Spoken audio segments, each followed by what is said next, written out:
He's you're like legit, like kind of like a LinkedIn influencer for weed. Okay, so that's interesting. Like first, I'd like to, like, yeah, I didn't do my homework. This got dropped on me pretty quickly here, and working like anyways, I mean, excuses. I say that in Going work jest, is a Cliff, bad because coach. Clifford normally lines up the guests. So I say it in jest because it's the one time where I've come in with more information than he's had. Um, Ooh, and okay. so Matt, I guess I kind of wanted to, because you're so outspoken and knowledgeable on this space. I kind of wanted to pass it over to you on what you wanted to talk about, whether you want to talk about the new venture, whether you want to talk about what you're building, and or if you just want to talk to the state of the union, so to speak, on what weed is. We can start riffing on the conversation. Our previous week was we were talking to Leah, one of Cliff's friends from university, just on health and wellness and cannabis use for females struggling with endometriosis. So we go from pretty hard topics to whatever the fuck you want. So it's really up to you. And again, I really appreciate you coming on here. I'm not lying when I say you're like an internet celebrity. And Matthew, before you go on with all this great topics that we're going to go on, maybe just a quick introduction for all of us to learn who you are. And I also want to know, when did LinkedIn become a cool place to talk about cannabis? Like, I don't really use that much. I guess we should, to reduce the stigma, but I don't. And clearly it sounds like it's a good place. Enlighten us. Yeah, absolutely. Excuse the fact that I'm like undressing here. It's like 1:30 in the morning Irish time, which seems kind of late, but it's not really, because I work Californian hours. So really for me, it's like actually like midpoint in the day. But yeah, 2017, moved from Ireland to Canada, just to get involved in the industry. At the time, I just had like a real curiosity as to why exactly we were making any substance illegal. Like it wasn't really just like questioning like, why is cannabis illegal? For me, it was like an extension of that, is to say like, why the fuck is any drug legal? In that it seems like the negative impacts are as a byproduct of the prohibition of those substances. So like in the example of like, say, someone who is addicted to opiates, like it's not that dangerous to consume opiates. Like the real danger seemingly arises when that individual can't actually gain access to like a high quality product. They go to the street dealer, it's laced with fentanyl, they don't know that it's laced with fentanyl, and then they OD. And from my standpoint, like I just didn't understand, from like a very sort of pragmatic standpoint, like why are we making these substances illegal when we have actual case examples, Portugal being like the prime one, whereby they actually decided to decriminalize all drugs, and the results were actually pretty obvious, in the sense that as opposed to locking people in cages, and we actually gave them the means to go down to the hospital and get the help that they needed, treating this as an actual health problem, as opposed to criminalizing individuals by virtue of the fact that they were using these substances. So started off as a blood tender back in 2017, and honestly I'd say within like 4 hours working in a retail store, I just knew deep down I was probably going to work in this industry for the rest of my life. And I know that sounds crazy, and like maybe I'm sort of connecting dots in retrospect, but yeah, honestly just fell in love with the space, was completely blown away by the level of sophistication which the industry was operating at. Like for myself, in Ireland, like I had a number of like very small businesses, but to supplement my income on the side, I was like one of the very few individuals who actually gained employment. And I was working in a grocery store, so like I was actually quite accustomed to checking out products, etc. And the point of sale software that we're using at the grocery store was extremely frustrating. That would be a very mild understatement, to the point whereby like there would be lineups, nearly out the freaking door, as a result of the fact that we couldn't actually scan the products. And then to step foot in a cannabis retail store with a lot of assumptions as to, these are probably just a bunch of stoners who don't really understand business. Whereas in actuality, we literally had custom built point of sale software, which was tracking inventory, and it was tracking like all the unique data points which any cannabis operator would want to accumulate. And it was at that point in time, I was like, okay, I clearly don't understand this industry. And for me, like my lack of understanding at the time, I sort of perceived it to be a bit of a disadvantage. It was extremely difficult to serve customers effectively and efficiently. I didn't know how to answer their questions. I didn't understand what an indica was, sativa was. didn't understand concentrates. However, I'd say looking back, actually coming into space, not having any sort of predisposition or biases towards what cannabis was or was not, actually proved to be a pretty unique advantage in the sense that when I did start to immerse myself in the actual literature, which is available as to, the pharmacology of cannabis, what terpenes are, what cannabinoids are, I just had a blank canvas and I was able to just absorb all that information without having to sort of question, okay, is that coming in conflict with the idea of like indica sativa hybrids? It was really just a case of me absorbing the most up-to-date information. Right. So within the space of about like 14 days, I went from being probably the least educated person in store to the most educated person in store, in the sense that I actually understood what I was talking about. And yeah, at that point in time, I just understood, obviously I had a complete misunderstanding as to what this industry was. And with that, I could make the assumption that for the most part, nobody actually understands what this industry is, nor do they understand the trajectory which this industry is on track towards. So spend a bit of time bud tending.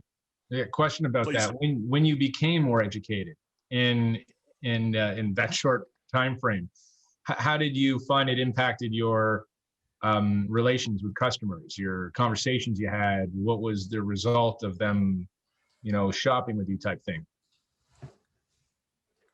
Yeah. As I said, like in the beginning, I was the worst bud tender probably in all of North America, in that like I didn't even understand what 420 was. Like I literally went to purchase cannabis and there was a person with me and they made a 420 joke. And I was like, I actually don't understand what that means. And like, they were like, ha ha ha, like, he doesn't Is that understand another what 420 joke? means. I was like, no, I was like, legitimately, like, I don't understand what this term is maybe representative of. But it completely changed the types of relationships I have with customers. And I've spoken about this on LinkedIn before, in the sense that the biggest problem I have with the whole indica sativa dichotomy is that it creates these expectations which can never be fulfilled. Like when I inform you this is an indica product, the expectation from the consumer standpoint is that it's going to produce a relaxing effect. They purchase that product, they consume that product, period, which a consumer would benefit from consuming a relaxing product. However, there's always the likelihood that product is going to produce a completely alternative effect, because those terms are in no way representative of the effects cannabis products produce. They're simply representative of the actual plant structure. Indicas being, a lot more broadleaf, typically shorter in height. Sativas typically having narrower leaves and being a little bit taller than their indica counterparts. So from my standpoint, it just enabled me to have like honest conversations with consumers, whereby I would just tell them, hey, this whole presentation of indica sativa is absolute bullshit. Please don't pay any attention to it. And as opposed to that, I'm just going to work with you to find the right products for you as an individual, because cannabis affects everyone differently. And with that, it was crazy, because like within the space of, literally 14 days, I went from being, the most embarrassed individual in the store, because I literally knew nothing about cannabis, to the point which there was people who would come in store and they would wait to be served by me, because we were developing that relationship whereby they wanted to understand my perspective on what they thought would be the best product for them, because I created realistic expectations and I was actually honest about, what is an absolute bullshit story as to how we currently present products to consumers. True. That's where a lot of the terpenes are going to come into the discussion. Like in Ontario, from what I've understood, Ontario seems to be a little bit ahead of the rest of the country. I find that shocking, because people are still basing their weed on THC levels, when really that is meaningless. We're talking about like, okay, you got to take like an extra 3 good puffs of a joint to get the effects of like a 22% to like a 28%. It's just more weed in your system. What matters are the other cannabinoids and terpenes that affect that experience, that are broad across the spectrum, regardless if they're indica or sativa. So that's an excellent point that you made on that. Matt, on that front, when you said that people would come in and chat with you specifically on that, did you find yourself having to conflict with the customer? So I think what I'm seeing a lot of the time is people don't necessarily want to stand on the soapbox and go to battle or battle with a customer that's potentially going to give them money shortly, about the speaking of the that standing on that soapbox. Did you take more of a I don't know, a confrontational is a poor word for it, but I'm stoned. but confrontational version of that interaction. And it was, yeah. Yeah, no, I did not, to kind of answer it in short, but it was one of these things whereby I knew fine well I was never going to convince the consumer in one interaction that I was right and they were wrong, despite the fact that they'd been consuming cannabis for probably longer than ever before I was even born. So the way I approached it is like, if I can convey one piece of information in every interaction over the next like 10 weeks, we're eventually going to get to a point whereby they agree with my viewpoint. So I just took like a bit of a much more long-term timeline, as opposed to like trying to convince that consumer in that single interaction that I was right and they were wrong, because the customer is always right. So Developing as soon as you said that, light bulb, look at a ball time, light bulb went off in my head because it's the long game, and the long game is the sales process that I've been playing with my parents. So like my mom, I've titrated her on to small, like CBD at the beginning, and this, and now she's doing curbside pickup herself, refilling her case of Molos and stuff like that. So like, and that was probably a 3-month transition. So light bulb there, where it was like you're in the long game. Now, do you think you were at an advantage, given that it was early on in the stage of the in the industry, and there was maybe less stores, so people had more of a regular approach to going in there, where right now we're getting a lot of this saturation. When people are talking about market saturation, too many stores, and the inability to build that rapport. Do you think you had the advantage of it by being in there in the beginning? Yeah, without a shadow of doubt. I don't envy the task a lot of retailers currently have in front of them. Like, the market is like, to say the market is competitive is probably the understatement of the year, because like even back then, like one of the biggest advantages we had was that we could carry products which no other retailer could stock. Like we had this cultivar, White Death, and there was no one else in the area who stocked that product. And like we would literally have customers who would specifically shop at our store in the off chance that on an occasion we would have that product in stock. Gotcha. So from our standpoint, it wasn't necessarily that there was less retail stores available. It was more so the fact that we had products which no other retail store had access to. Yeah. So from my standpoint, like that is something which has to be implemented into the current regime, because as it stands today, like there really is no way by which a retailer can actually meaningfully differentiate themselves from their competitors. Totally. And from my standpoint, like what has to happen is they have to allow direct relationships with producers, whereby like Clifford, for example, might develop an exclusive relationship with Simply Bare, and himself and like, you know, other single store operators might be able to gain access to those products ahead of time. Yeah. From my standpoint, that has to happen. I don't know why it hasn't happened thus far. To me, it's like it's glaringly obvious that everyone benefits from these relationships being established.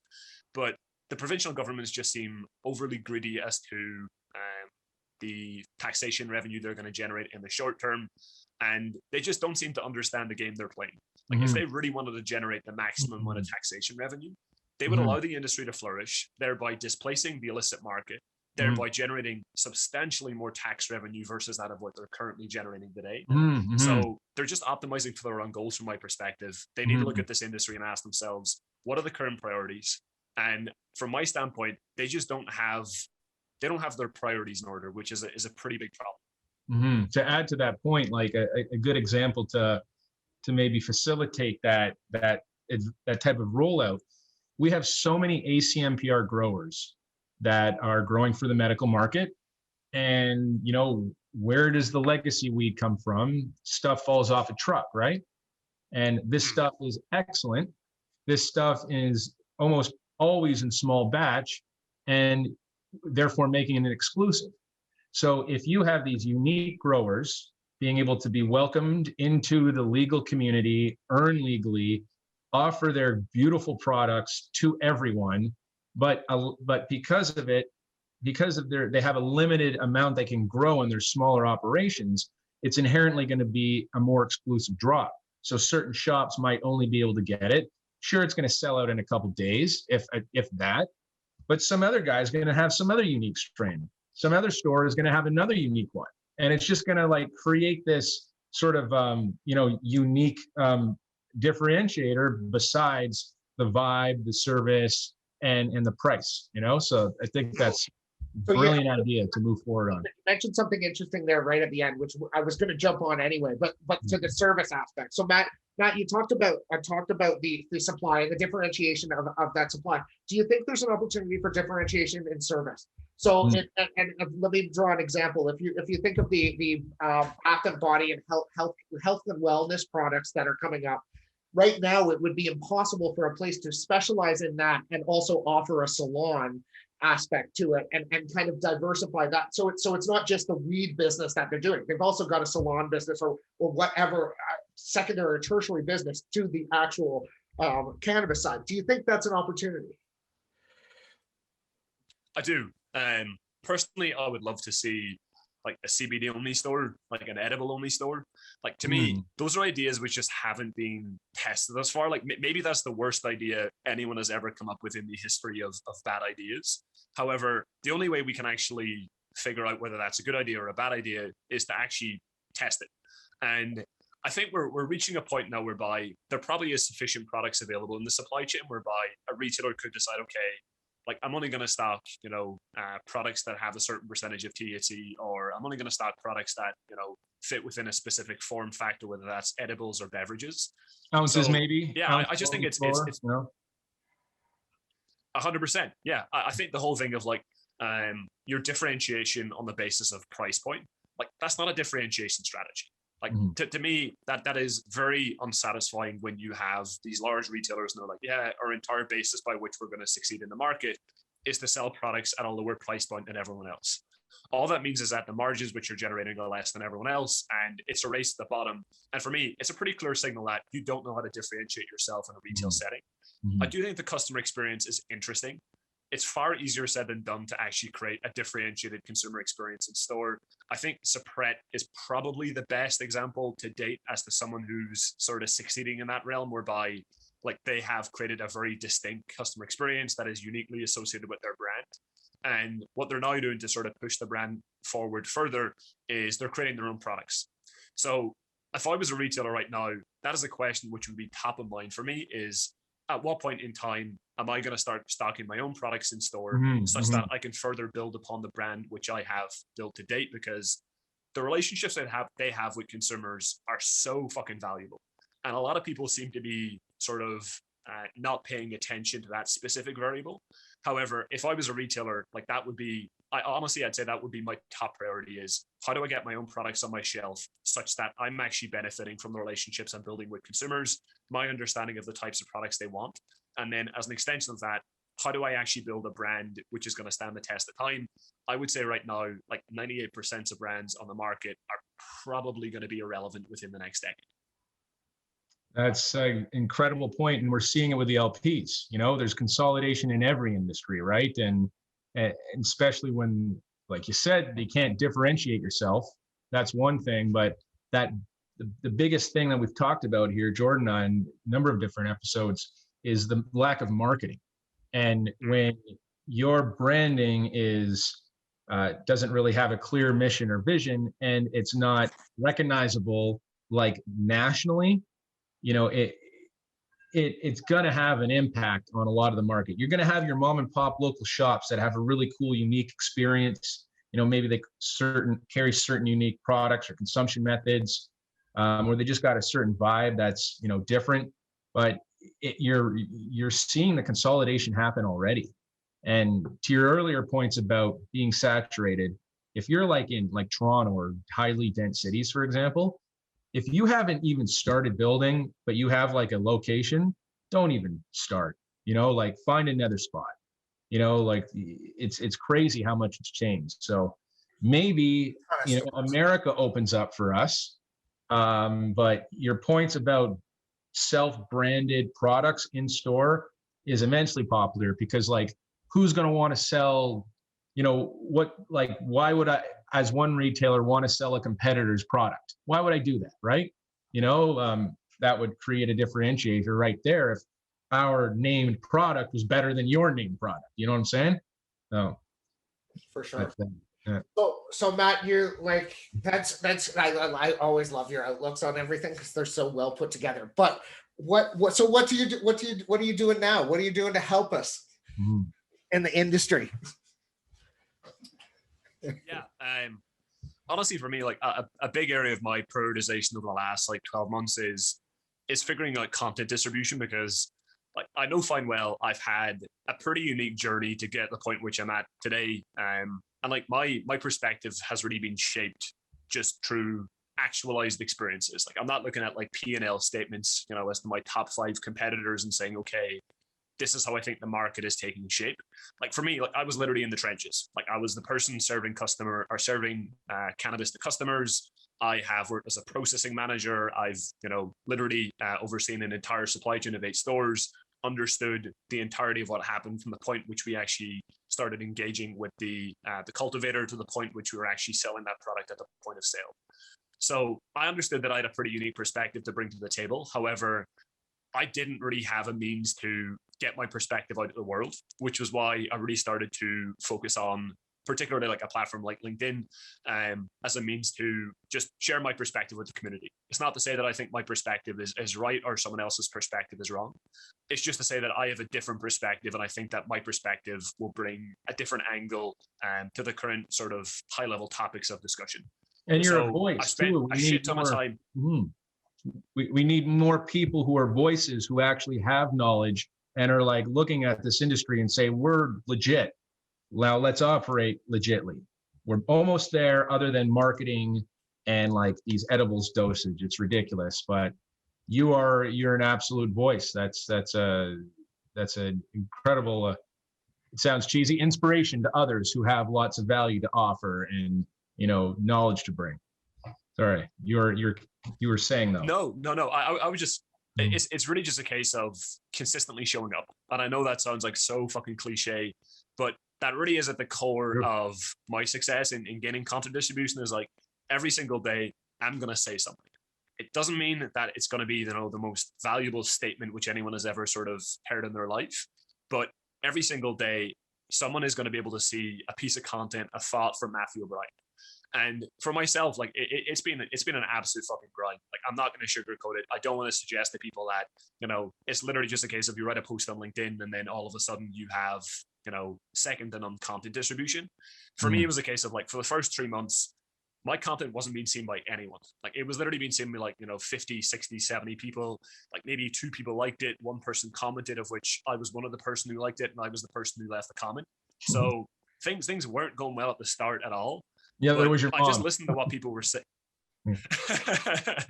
And I don't think she would even approve of a comment as it pertains to cannabis. But okay. Yeah, it was honestly just consistently showing up on the platform and just saying what I had to say. And like, fast forward what is now, I guess, about 11 months later, I'm like, it will receive about 500,000 impressions, which is more than what my content received in the first 9 months of actually creating content.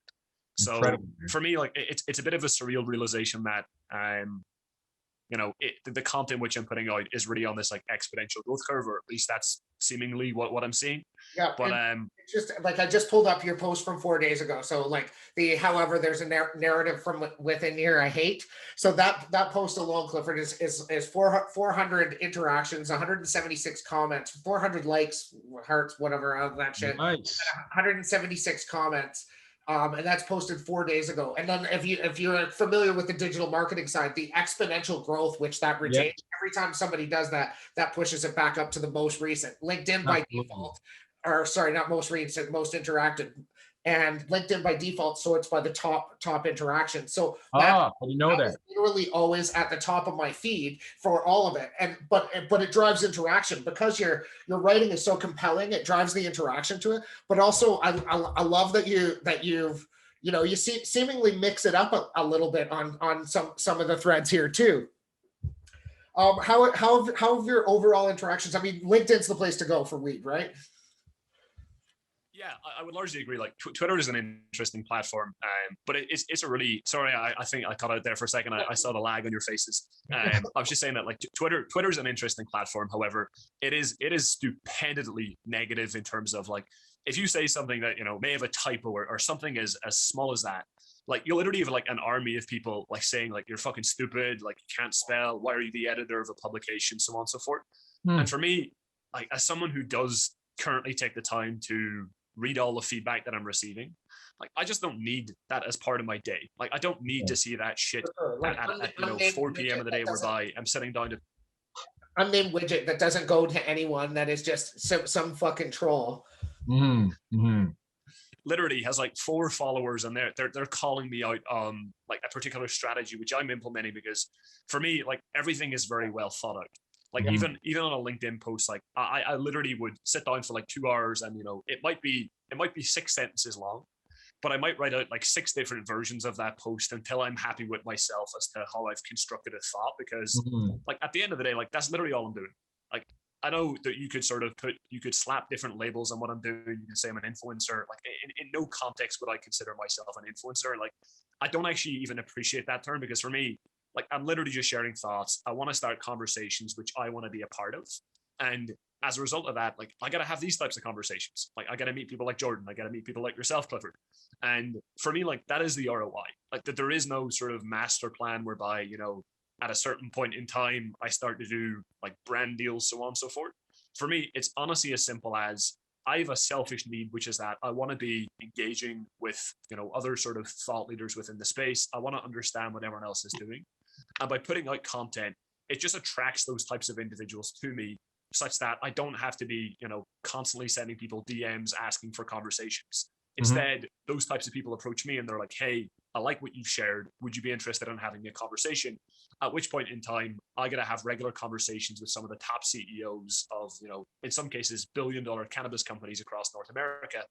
And for someone who came to Canada with literally $500 in my bank account, which for anyone who spent a bit of time in Vancouver or Toronto, like that is completely insufficient to as much as pay a month's rent. For me to now be at the point whereby I get to engage with CEOs of multi-billion-dollar companies, like how could that not be considered a positive ROI? So from my standpoint, I just want to learn. And I know that the primary way by which I'm going to achieve that goal is to just have conversations with people, and creating content seems to be the best way to achieve that. Brother, I can't tell you how refreshing that is to hear, especially as a fellow young person. And in this business, you have to remember it's still business. We are a different culture.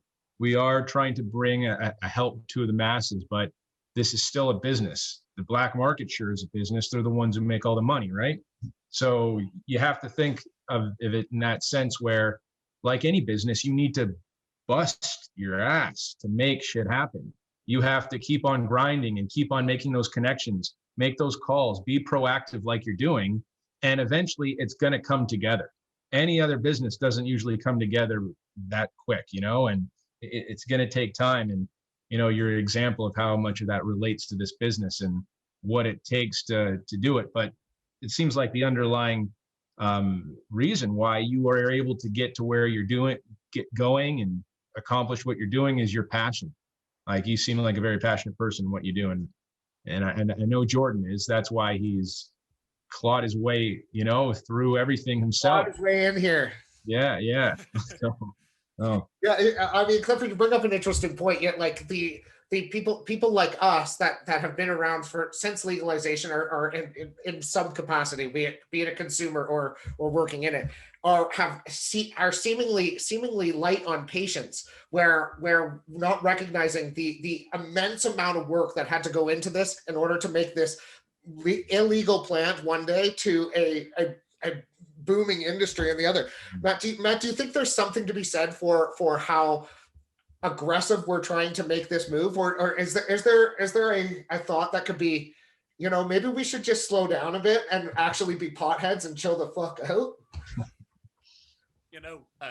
I'm really bad at like taking moments to reflect on the progress that I've made. Like honestly, like for me, it was a case of like kind of bringing it back to the point I made as regards number of impressions for content. Like I never actually looked at those analytics up until about 2 weeks ago. Genuinely curious as to where I'm at in terms of how the content was performing, and I was like, holy shit! Like I had no idea the content was doing that well, because for me, like that was never the purpose. It was really just an expression of my passion for cannabis plant. And to your point, Jordan, I actually think that that type of unrelenting passion is what it's taken to get the industry where it is today.